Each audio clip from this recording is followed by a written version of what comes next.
Good evening. Good evening. Can you hear me? I don't hear you though. While I was muted. Oh, now I hear you. Well, good evening. Good evening. Good evening, everyone. Um, Good evening to all my beautiful, bold, and black people all over the country, around Baltimore City and around the globe. Welcome to another rendition of Frontline News, where we bring you news from the front lines of urban America and beyond. And we have a hot show for y'all tonight. I'm telling y'all, I want y'all to spread this. I want this to go viral. I want this to go out there in the community. We have a hot topic. I even came up with a name for this episode. This episode is going to be the weaponization and gaslighting of Baltimore. I want y'all to hear that again. The weaponization and gaslighting of Baltimore. And we're going to get into a deep conversation because in some cases, we have folks that have been, well, in many cases, have put themselves in the position to take on many different tasks, to address many of the different social issues within our community. But in many cases, we see gaslighting, we see weaponizing, we see unfortunately, a loss of truly trust when it comes, in some cases, to handling some of these issues in our community, or even folks sometimes taking advantage of things that go on within our community. They're supposed to be resolving, or supposed to be solving, or they've been delegated the task, or even in some cases have assumed their own charge and taking the responsibility of a task, of a social ill within our community. And in many cases, what ends up happening is those folks that have stepped into those positions to take charge, of whatever the social ills may be in our community, we find that many times there are some other additional agendas. Um, and we're going to have a conversation about this at some time. I'll never forget this. And I used to get into a fight with Darren Muhammad, and y'all could go run and tell him I told him his name. Go run, tell that. I'm going to say this all evening too, by the way. I'm going to tell y'all, go run, tell that, because y'all going to need to go run, tell that person I said something about them. And again, this is not in a negative condemnation in any means, but I never forget that Darren Muhammad used to say all the time, that I was part of the grant chasing task force. And let me be clear, I've never received a grant, never got a grant. I've never applied for a grant. Our organization, even though our organization is new, People Empowered by the Struggle, we haven't necessarily yet applied for a grant. We're still in the process of learning that whole grant writing process. In many cases, we rely on our own paychecks, our own hard-earned earnings and living, hustling and bustling, and trying to survive the best way we can to run our organization. We have never been given a grant by the city. We've never been given a grant by any of these foundations or organizations. And we're definitely not grant chasers. We don't chase grants.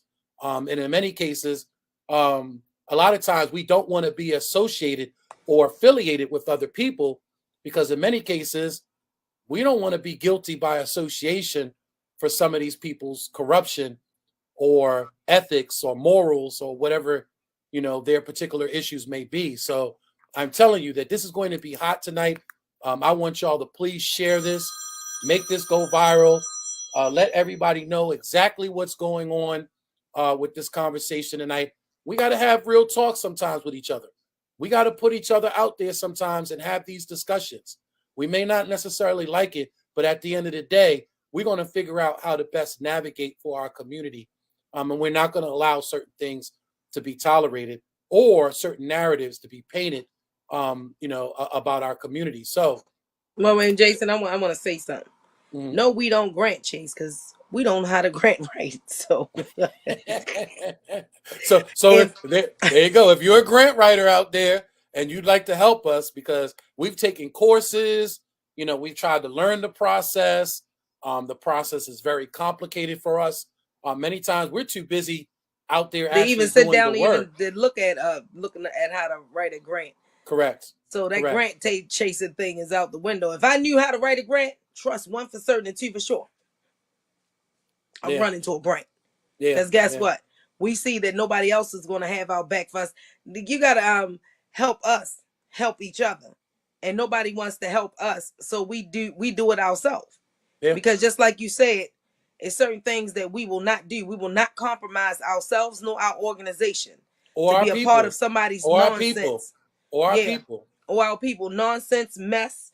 We will not compromise for somebody to tie our hands and duct tape our mouths. We're not doing that. And we definitely don't affiliate, associate, umbrella under, umbrella over people with integrity issues.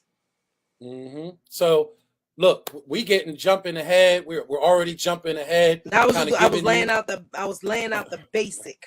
Right. No, I was saying we're jumping ahead. We already given you a taste of what's to be expected this evening. We do have to backtrack a little bit and make sure we do some housekeeping. Of course, as always, we come on here and we got to thank Donnie Glover and the whole blackusa.news team. We also got to thank Donnie Glover and his whole Be More News publication, as well as Donnie Glover himself for allowing us this platform, and home of the original Black Wall Street series. Make sure you get out there and get you a copy. Donnie has several books written. One is Unapologetically Black. You got to get yourself a copy of Unapologetically Black. And he does have a new publication out as well, down there on the bottom. Make sure you support his new book, I Am Black Wall Street, with forwards from Billy Murphy Jr. It's now available on Amazon, Barnes and Nobles. Make sure you get it, download it on your Kindle, or get you a hard copy. Make sure you get you a hard copy. You see Donnie out there, make sure you get Donnie to sign it for you, because he is one of Be More's heroes. So, by the way, and make sure you get yourself a signed copy. Also, this episode is being brought to you by all those fine sponsors that you will see down on the bottom during this episode. You'll see them down on the bottom. I always say, even if you just refer somebody to one of our Black businesses or just purchase one item per week, figure out one item per week, utilize the legal services, figure out something that you could utilize within these sponsors that make it possible for the whole blackusa.news team to be able to come on here. There are so many great programs, and I watch many of them throughout the week. There are so many great programs, so many folks that I have great respect for in the community that are doing so much, different works. They're in the different lanes. They're doing so much work out there in reference to the community. And Donnie has really given us an outlet to come on and be able to inform you and kind of keep you abreast as to what's going on with all of our different organizations, all of our different initiatives and stuff that are going on out there. So again, thank you to the whole blackusa.news team and Donnie Glover, and to the whole blackusa.news team and family of programs that we have on this network. So again, thank you, and please support our sponsors. It's also being brought to you by People Empowered by the Struggle. We are a one-stop shop for all struggles. We are a 24-hour operation. We don't take off for our birthday, your birthday, Yolanda's birthday, or Jesus' birthday. And so we are always out here 24 hours a day.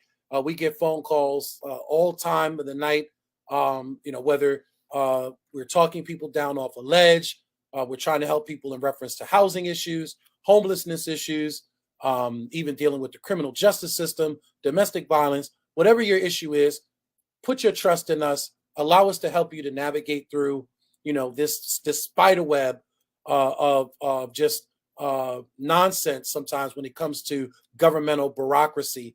Allow us to try to help you, or even just life bureaucracies. Allow us to be able to help you to navigate through your struggles. And we've helped many of folks, and we don't come on here and we don't go Facebook Live and showcase their pain. We don't go live putting out our Cash App out there, although we'd love for you to just organically support us, but we don't go out there necessarily highlighting people's pain, quote unquote pain, and their issues to try to get y'all to donate to us. If you're going to donate to us, please donate out of your own kindness, out of your own, compassion for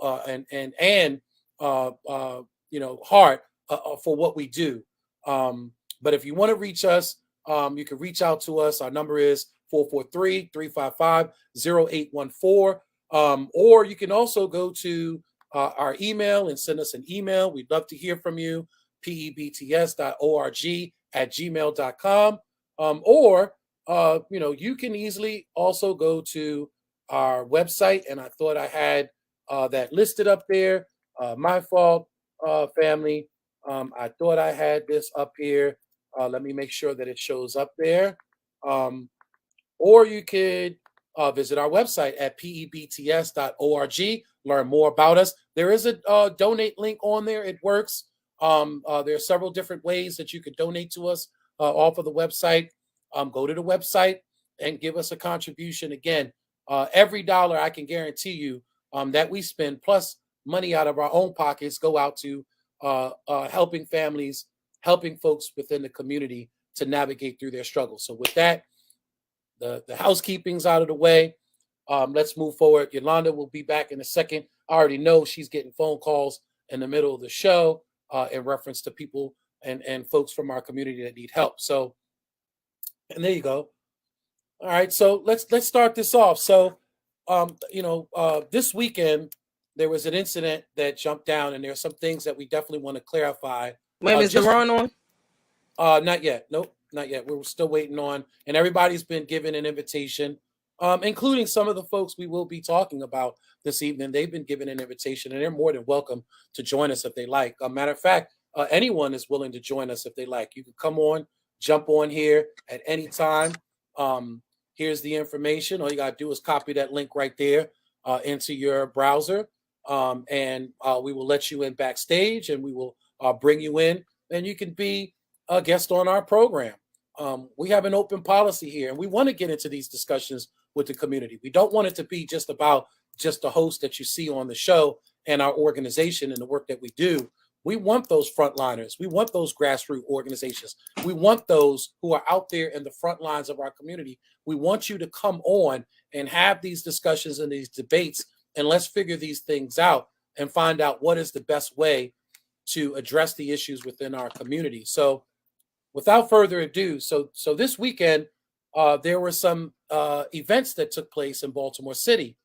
And one happened to be truly, I will call it, although some folks don't see it that way, an attack on our homeless community. But again, there is a reason why in some cases law enforcement ended up coming down on our homeless communty. Wait a minute, Jason, I got a question for you. Before we get started, I got a question. Who did you invite? Oh, I invited whoever, whatever, whenever. And again, the invitation is open to everyone. But did you send somebody a personal one? I did send one a personal one, and we're waiting to see if they will accept our invitation or not. But I did send this out to Ms. Flowers, and you can go run tell that. I told you I'm gonna be saying that all evening.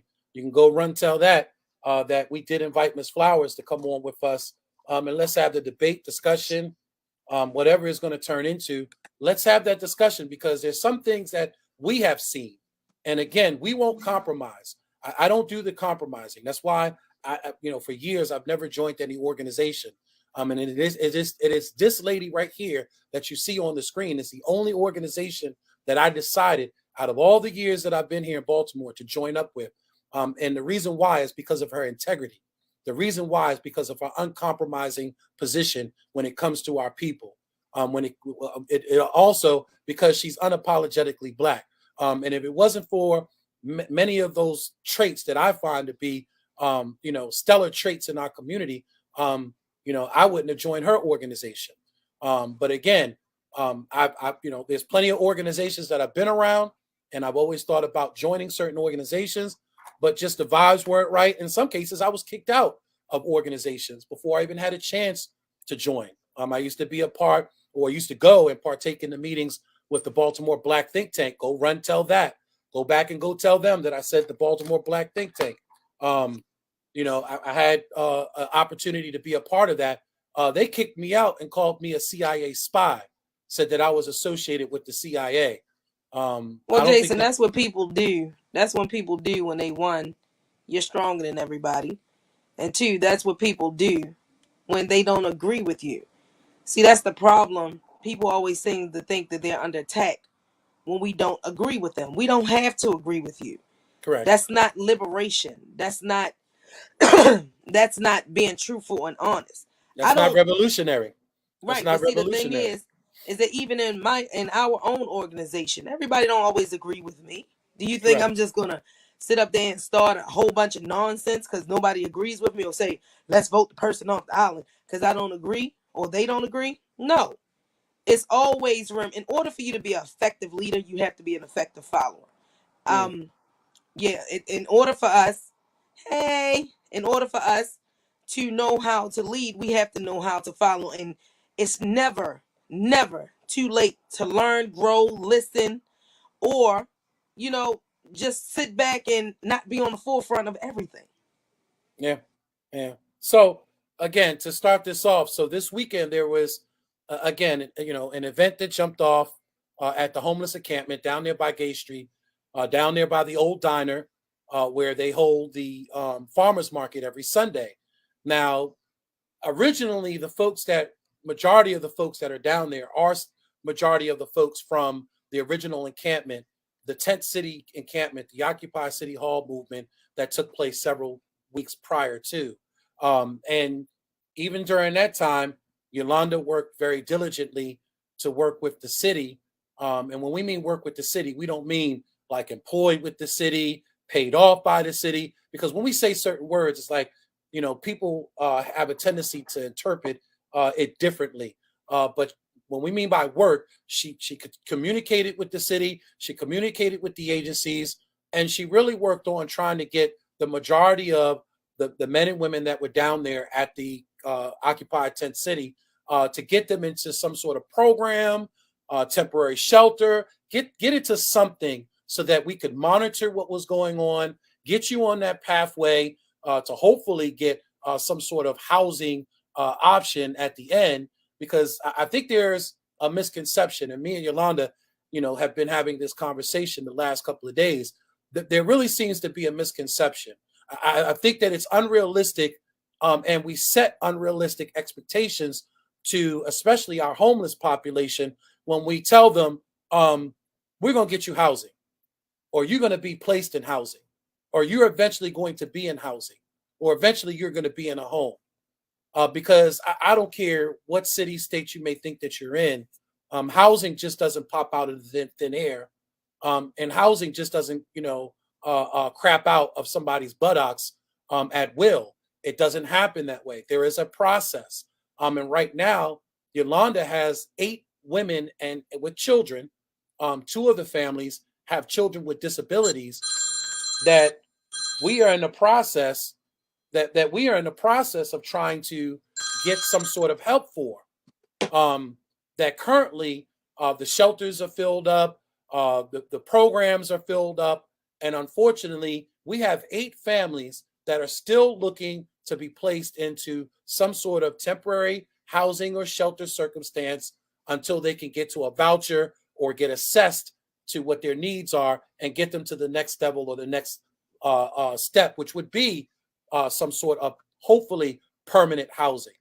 But we set unrealistic expectations when we mislead folks within our community, believing that we're going to resolve and cure these issues when there may be many different underlying issues that have to be addressed first. And prime example, you can't take someone who may have mental health issues, may have substance abuse issues, may have all kinds of other particular issues within their life, financial issues, etc., and even physical disabilities, and take them and say, okay, I'm going to put you in a house where you're going to be required to pay a rent, and then expect you to maintain that or sustain that for the long run. And with the limited resources that we know of as far as personnel is concerned, you can't always necessarily expect caseworkers, social workers, and some of these folks that have been put in charge to try to oversee someone who is going through a homeless pathway, let's say, you can't expect these folks to necessarily come through with what they're supposed to do. The city can't even do a good job in picking up the trash every week. So if the Jason, city can't even pick up the trash, how do you expect the city to take care of, going out and monitoring these families and monitoring our homeless community? Well, let's be completely honest. Baltimore City never lied, never said anything, and I don't know why people assume that we have a housing first model. We do not. We do not have a. Once they close the deputy commissioner's office, we don't have emergency housing anymore. And give them the story behind that. Who was the deputy commissioner, and what was his role? The deputy commissioner was Reggie Scriber. His role was to provide, emergency housing, shelter, and all kinds of things that people needed under his housing authority. Once Brandon Scott got in office, it was disbanded, and they named it the Ombudsman's Office. So that then removed the emergency housing. So there is no emergency housing. There is no affordable housing, and there is no housing first model in Baltimore City. And when we talk about realistically, we're going to have homelessness, and everybody has to they wait. say in the Bible, the poor will always be with us. The poor says it in the Bible. With us always. You're absolutely correct. And it's no secret that these things does not exist. It's just that we have a problem with people not telling people it does not exist. We don't have a rent cap.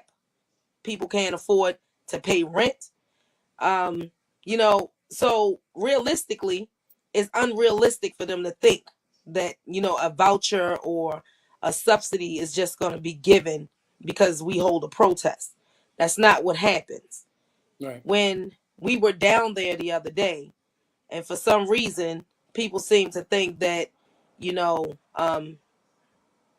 conversations were not had. Just because I didn't have it with a certain individual, and I didn't run and go tell somebody, oh, this is what they just said, doesn't mean that the conversation did not happen. The words that was used was, what did she say? What was the words that was used? It was a what? What? I'm sorry. What did she call you and say earlier? Oh, that I was giving misleading information. Misleading information. Just because we did not run and tell you what happened does not mean it was misleading. And you were actually communicating to the ground. So it wasn't like you weren't talking to anyone. I went straight to them. You were actually dealing with the homeless. I don't go through nobody else. Correct. You are, let me just explain this powerful Black woman that you see there. She stands independently. She walks with no one. And in many cases, when and will challenge anybody. Correct. And in many cases, when she's dealing with business, she deals with the parties to be, and not necessarily some third party person. So she was dealing directly with Deputy Mayor Leach. She was dealing with housing services, homeless services. She was communicating with the mayor's office. She was communicating with the folks to try to find Christopher Shorter. Christopher Shorter, the city solicitor.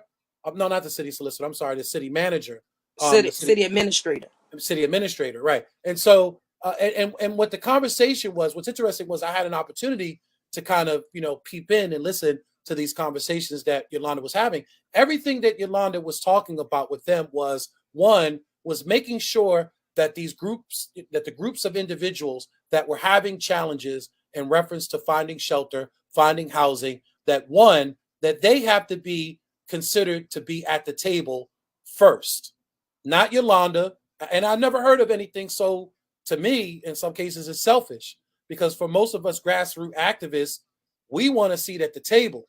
But I've heard plenty of people tell me this, and the late, great George Mitchell used to tell me this all the time. You can't understand a patient unless you examine and speak to a patient. Yolanda's not the patient. Yolanda's not the homeless person. She may be an advocate for many different issues and many different struggles, but she's not the patient. So you can't have these meetings, you can't have these forums, you can't be talking about housing issues or homelessness issues without the people that are involved in homelessness. And that's all Yolanda kept emphasizing the whole time to Commissioner Leach, to Homeless Services, was that if we're going to have a sit down, if we're going to come up with a temporary solution, and we're going to get them housed until Tuesday. And when we come up with, some other plans to move forward, the ones that need to be at the table, it's not all the advocates, it's not all the so-called grassroots activists. The ones that need to be there needs to be the homeless people in these rooms, because many times what happens is the discussions are held without the homeless community, and they never get to hear any of the negotiations. They never get to hear any of the bargaining. They never get to hear any of the selling out, vying for jobs, vying for buildings, vying for money, doing everything. Or just a positioning themselves. Anybody that know me knows that my whole campaign running for mayor, I told people we cannot have conversations about youth if the youth is not in the room. We cannot have conversation about seniors if the seniors are not in the room. We cannot have conversation about homeless if homeless is not in the room. We are not the ones who supposed to speak. We supposed to sit back, navigate, listen, and then come up with a viable solution from what they say or what they want, not what we want. That's not how advocacy. Well, see, that's why I keep telling people I'm not an advocate. I'm a revolutionary, because revolutionaries hold your hand. We walk you through. We will sit at their table with you in silence until we're called to speak. Other than that, it's not my meeting. And I tell people that all the time. It's not my meeting. You want to bring, and see, the thing is, I'm not willing to sit at everybody's table. I don't care about your table. Why would I sit at your table when my table was already built? Me coming to your table is me being compromised. I will not do it. And that's why I love this woman so much, because she can't be unbought. I mean, she can't be bought. She can't be bothered. She can't be swayed. She can't be moved. And Deron is backstage. I got you. And she can't be compromised. I'm going to bring him in 1 second. So today's episode, again, we're talking about the weaponization and the gaslighting of Baltimore. And I want to just explain the two definitions really quick before we move forward. Weaponizing, it is adapted for the use as a weapon. And what we're seeing in many cases of all the different social ills, whether it be our youth, whether it be public safety, whether it be our formerly incarcerated citizens or our homeless population. We see too many times folks utilizing them as weapons to be able to, in some cases, yes, to try to get the information out there and to bring light to a problem that we have in Baltimore City.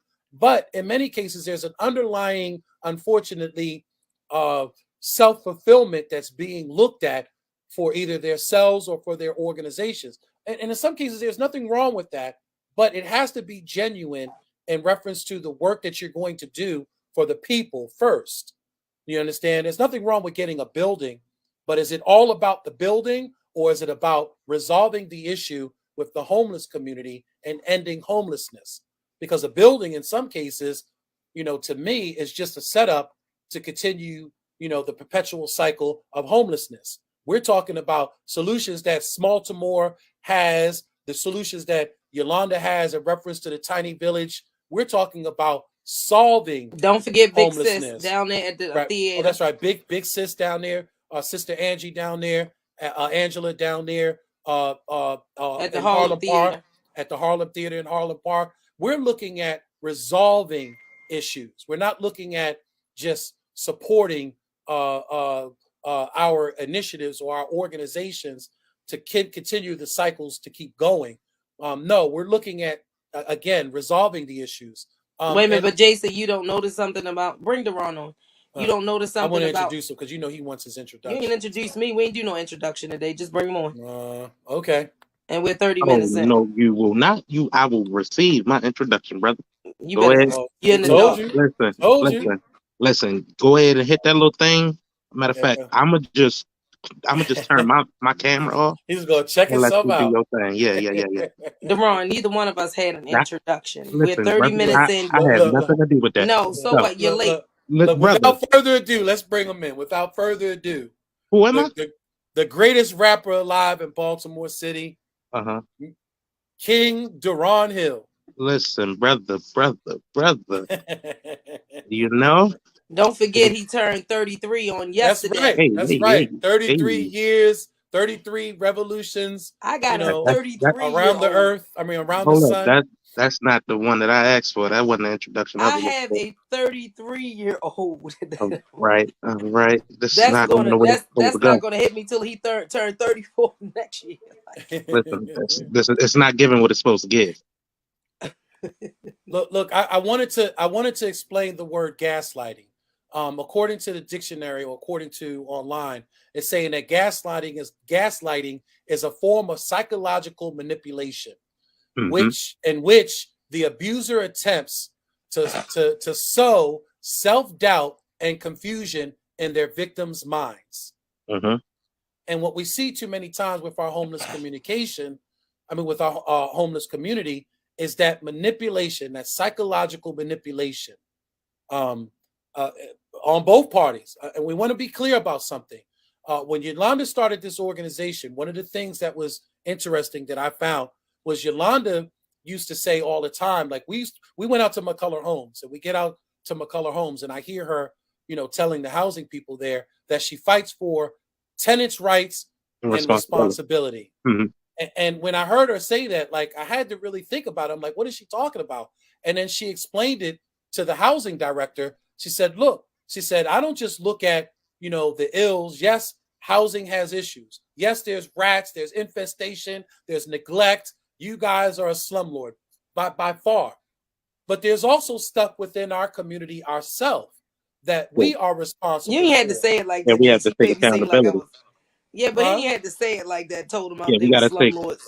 They are technically. I know that, but you ain't had to say that I said it. I mean, housing is probably one of the biggest slumlords from the East Coast to the West Coast.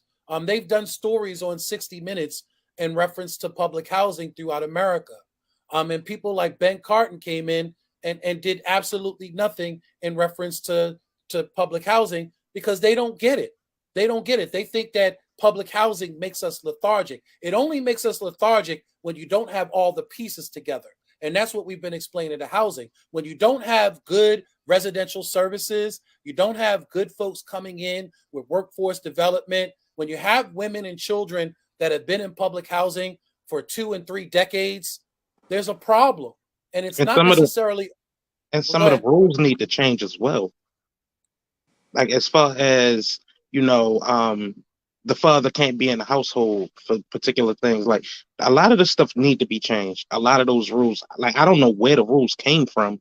I mean, I get it. The history of it was, we're trying to help people, women and children.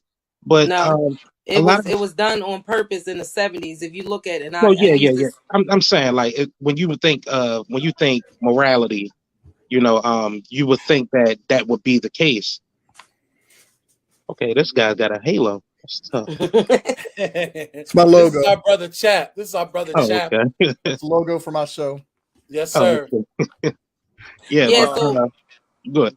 When you talk about the removal of the man out the household, it was intentional back in the 70s. It's still a part of slavery, because they removed. I mean, they separated the family, they separated the household, and when they seen that they seen that the woman was the strongest with the man, so then they had to try. The woman is the strongest in the household. She bears everything. They had to separate it. Right, they had to separate. In order to break the woman down, they had to remove the man, make the child the head of the household, and then once the child became the head of the household, let's remove him too. Chap, you want to weigh on this? Yeah, I just want to comment on that. That culture definitely precedes the 70s, but also understanding that when we removed men from black families and created this culture, the government also stepped in and married the mother. Right? So we got to understand that context as well, because now the government's giving us food stamps and EBT and Medicaid, and so the the woman government feels like trying to she don't marry need those the man. families. Yeah, man, that's part of the destruction. Yeah, the woman feels Wow. like she don't need the man. In a lot of cases, the woman would take the food stamps over, just having a And male the in the housing, house. right? Yeah, And the housing, yeah. because they But don't want wouldn't to it make receive that better benefit. sense to have the man in the household who Oh, I'm works? gonna tell you something else. I'm gonna tell you something else too. A lot of women don't want to be married for that same reason. Oh yeah, because they'll lose it. Right. Yeah, And then they you don't want wonder to lose the why benefits. marriage is low within the Black community, especially in urban communities. But Well, there's I'm your gonna tell you the tie-in right funny part there. about that. Marriage for especially like in my generation and a little younger, is higher than the previous generation. So it's like it's strange now because we have a lot more men being fathers, a lot more men stepping up. Now, don't get me wrong, I'm not saying that to say it ain't terrible men out there. It's definitely that's gonna always be the case.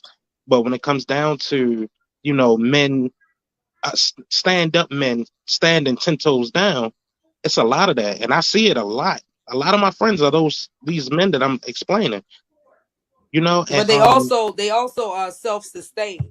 yeah, but You have a we lot run of women into that women. manipulate the system Yeah, and marry and don't tell. we run into women that don't want to change particular things about themselves, in order to better suit us. To reap the benefits of the government. Absolutely. Yeah, If I and so if I can comment for a second on back when I thought, man, is we're speaking about fathers, right? And so part of them removing fathers from the picture as we're talking. So we all know, if you don't know, and as you join the the revolution here, and you join serving the community and been an activist and organizer, you'll learn to understand that with the governments and the big institutions, that data drives the capital for grants and stuff. And so what happens is, like you stated, to confirm what you stated, is that like a lot of women in a situation will not, and that's still, the father will be in the kids' lives, right? But we won't get that piece of paper. right. So then what happens is the data becomes manipulated, where when we hear these stats about like abortions with single moms and all these other things, and the data exploits the numbers for Black communities, they're not accurate, because I can tell you from our Correct. experience, and McCullough Homes alone, like, is a great example I like to use, is that we do a father-son basketball game. A lot of times we got more fathers coming to the game than sons, because we know that there's going to be young men there that don't have a mentor, and so we can step in with them and engage them. And my point is this, is that just because we don't have that piece of paper doesn't mean that we're not in this situation, or we're not supporting our families. But because of the culture that's created, we don't get that piece of paper.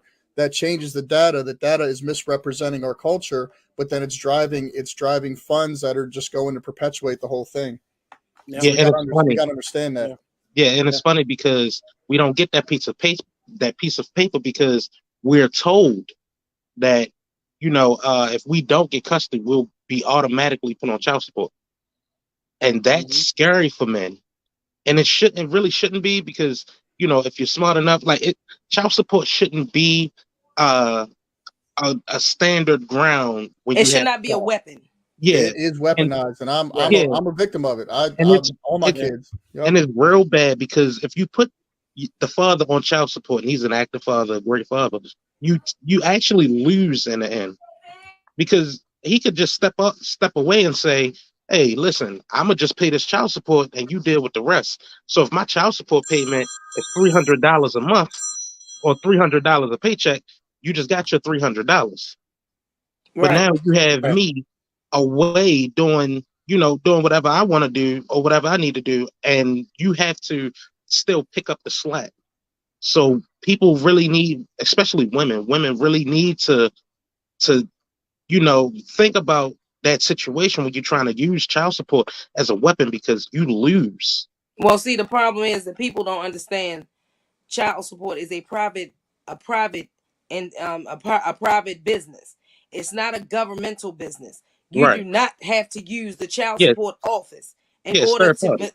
Right, you do not have to use them, because at the end, it's still a business, and you have to pay these people for this. They don't tell you this. They Mm-hmm. take over out of whatever money you suppose that they calculate, and then they divide, and they get their portion out after they tell the father that the mother receives social service, food stamps, or medical assistance, and you have to pay for it. That's why the child support payments is so high, because by the mother receiving these services, the father then have to pay for it, because maybe the father could not afford to put him on insurance policy, but they're going to make him pay for it anyway through the state agent. Yep. I've been there, done that. Been there. And remember the old company PSI, which was probably the worst vendor for child support out there. I remember going there to Howard Street and just seeing the waiting room filled with young men that were in there. In many cases, were in there wrongfully because of an error, because of PSI. It wasn't an error on their part. They had wage garnishments. They had it being taken directly out, or in many cases, they were coming up there to PSI to Howard Street and making direct payments, but yet they were still delinquent and still getting their license shut down, still having issues with employment behind it, their taxes garnished, having all kinds of issues in the process, because of this mismanagement of this company that was, handled, to recover money. And what was interesting was I had read an article one year that, something out of the, $20-30 million that was outstanding in reference to child support money, they had only recovered $4 million. Now imagine if you would have found a different way to bring fathers in and assimilate them back into the household so that they wanted to partake in their children's lives instead of, in some cases, running because the law is running after them now, or because the baby mama and that's another has thing. Weaponized child support. Right, but that's another thing. This is not a criminal act. It should be a civil act. If a parent want to sue the other parent, then it needs to go back to court. It should not have a criminal act attached to it. Right. And then a lot of men don't understand this too, and I'm gonna spill the beans on it. When a woman take you off child support, or said, whatever the case may be, if she take you off and they say that you owe X amount of money, she can actually get rid of the risk. She can waive that. Correct. Yeah. But you cannot as long as it's not being claimed by social service. No, but listen, because if social services intervene, they're going to get theirs regardless. I went through this a couple of years ago with Deidre. Deidre be 32 next month, and her father kept coming from Philly asking me to go down child support because they were still garnishing his money. I hadn't received child support in years. So what they did was, because I signed a good claim clause, they're saying that the services of the institution needed to be paid. And they still was garnishing his wages off of that, even though he hasn't been on child support in a very long time. That happens. It happens.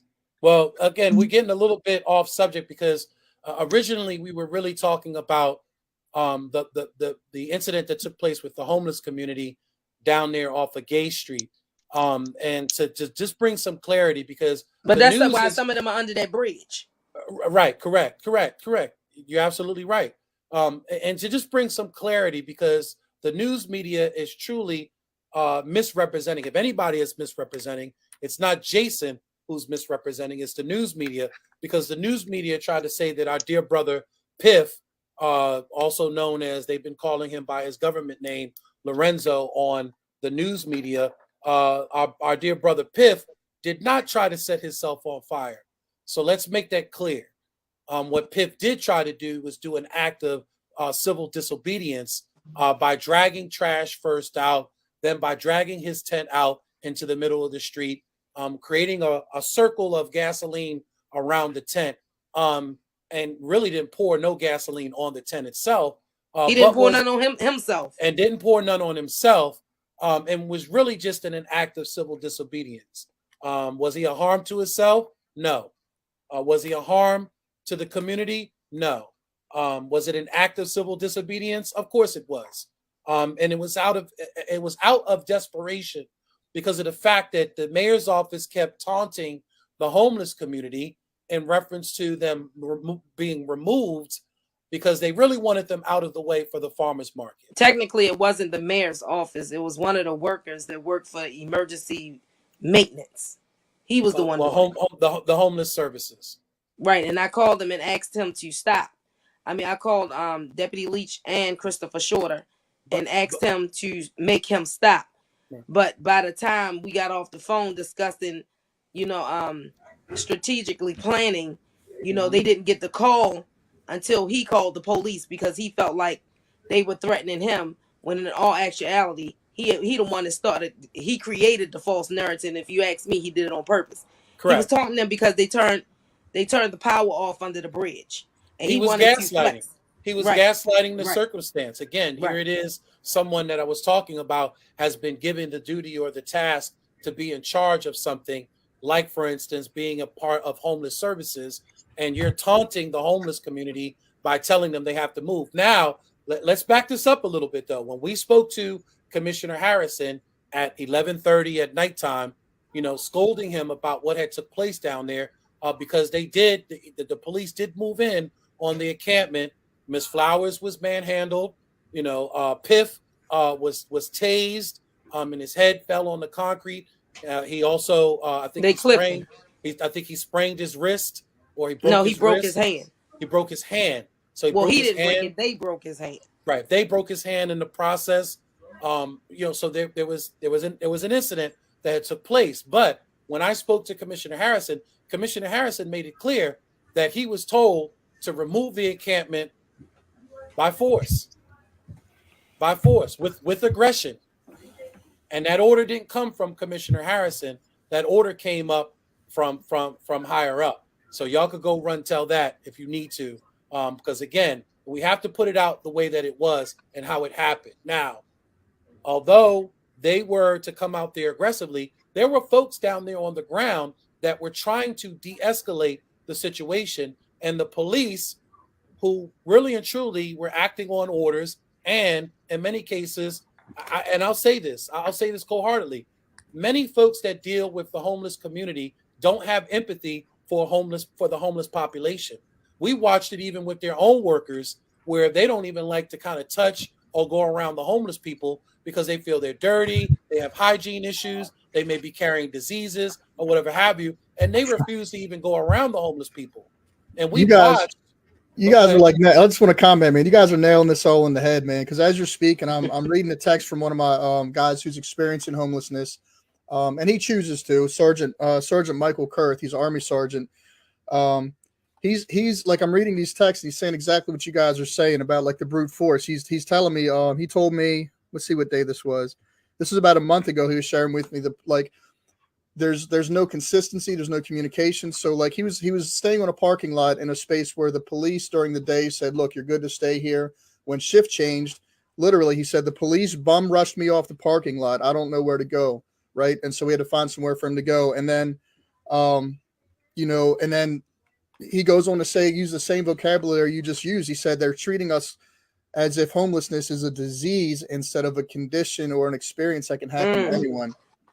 And these are texts from some of my homeless brothers that got my number, man. We stay in communication. We're talking, and maybe a lot of guys don't want to get on these shows and talk. And that's part of what you're addressing earlier, is like bringing people to the table for these conversations.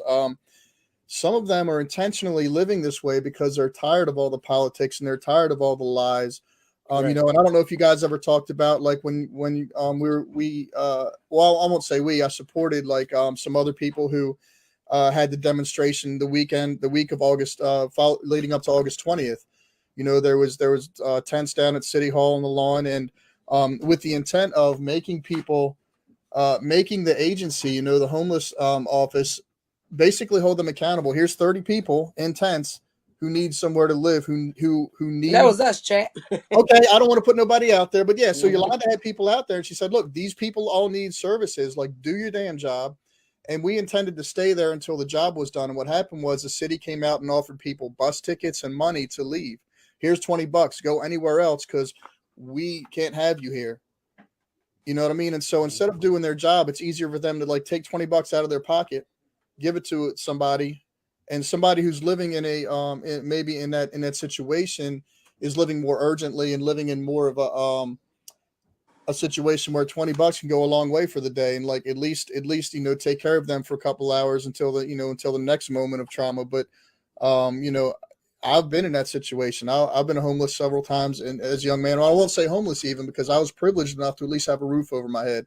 I had an old box Volvo I lived out of when I was 15, and then again But at the same time, yeah, $20 goes a long way when you're in that situation. And even though you need all those things, I need an ID, I need a job, I need this and that, $20 will go a long way in that situation. The mayor's office knows that. And so it's easier to bribe and make people go away than deal with them. And I don't know if you guys speak to that, but that's part of the problem is accountability. We have consent decrees in place for, like, one of the young ladies who used to work for the city told me that the Baltimore city's had a consent decree for the water. Yeah, for the water department. Since the 80s, Yeah. bro. Yeah. There's just no accountability. Yeah. I am in contact occasionally because I kind of backed off because it doesn't do much. But like the police department's consent decree, we're in violation every day, and I'm a volunteer for the police department. But I'm willing to say this at the cost of, like, what are you going to fire a volunteer? That's fine. But the truth is, we're in violation of our consent decree daily with the proactive policing. And you say stuff, you tell the people who are overseeing. But really there's, and no disrespect to them, but as far as like the accountability for the people who are supposed to be doing it, the lady, one of the ladies told me, she said, well, you can request a meeting with the commissioner. And so this is 3 months later, and every once a week I check in, like, hey, when's this meeting? They just blow you off, and there's no accountability. So look, I was up at 11:30 at night fussing with the commissioner. Like, telling them, where's the empathy? Where's the de-escalation? Bro, I've given where's the compassion? Right. I've given them 5 years of 24/7 service as a chaplain, as a volunteer. You think he'd make time for one of his chaplains who's on the street, who's dealing with people? You think he'd give a shit about what I have to say or what I need to share with him, or at least entertain the invitation to talk about it, and just to no avail. There's just no accountability. He's here till his contract's over. He's done cut the budgets. He's not doing the proactive policing. And in fact, I got a question for you, Chad. Go ahead. Do you feel like people are using and weaponizing people for their own personal gain? Sure. It's called politics. It's not even politics. I'm talking about in the grassroots. We're talking about also in the grassroots community, though. Yeah. Look, you already know. That's why there's people you mess with and there's people you don't. And when people show themselves and reveal themselves, who they are, take them at their word. You're absolutely correct. What we do is we step away from that situation and we move on to a more lucrative investment as far as relationships. Because sometimes people go through seasons. Sometimes people are in a bad space. We never judge them, but it's like, okay, if this has happened, then I need to walk away from that and focus my energy on a productive person or a productive direction. And sometimes somebody put it on to me like this, because I'm a ride or die. Like, if you family, and once I call you family, I'm ride or die no matter what. But they try to remind me is that some people are in your life for a season and some are in for a lifetime. So for me, everybody I meet, once I call you family, my brother, my sister over here, like, I'm ride or die. And even though your season might separate us, I'm gonna be waiting for you to come back because I need you, because I know what you can do and I know your potential. And even though you might be in a space where you're like for me, like I make mistakes all the time, man. I put my foot in my mouth. I screw up, and that's okay, man. Because we all people. We keep moving. We all fall short from the grace of God. You know my heart, you know my intentions. Right. We continue to move forward. But yeah, like you said, and I think I have an idea what you're talking about. But there's many unique characters in this community. We all know that. Yolanda, you're one of them. You damn bully, right? And sometimes personalities don't always click. And so there's other people like Jason's. I can tell Jason's a bridge, right? Like if somebody, let's say they have a problem with Yolanda in the moment, well, Jason can mediate and bridge that communication to still take care of business. And so you guys can sit down and work it out. Or she don't like it. She don't like it. That's okay. She don't like it when I play negotiator, when I play mediator. Because it's not even, I don't even feel like it's a negotiation at the time, because I thrive myself in, this one advocate keep telling me, Yolanda, you have to work with somebody. I work with everybody. The problem is that I don't coalition. I don't partner with.